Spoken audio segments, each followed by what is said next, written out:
To je neuveriteľné. Amaurornis phoenicurus. Konečne náš prvý vodný vták. Takto som ho zrazu zbadal v tejto riečke. To je krása. Ja nedýcham.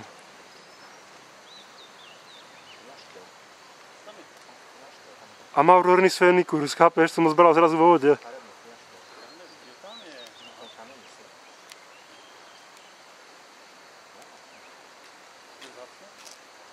Tak nie je úplne vzácny, ale proste tu je pre nás všetko vzácne, alebo až takéto chriaštelovité vtáky. To nikdy nie je povinnosť.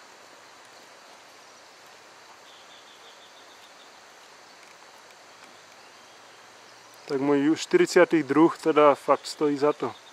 40. nový už. A to sme len tretí deň tu. To je úplne rozprávka.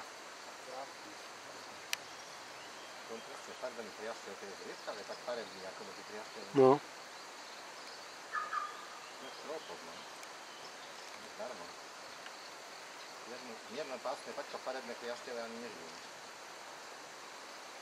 No tak napríklad náš chriašťov vodný je tiež pekne sfarbený.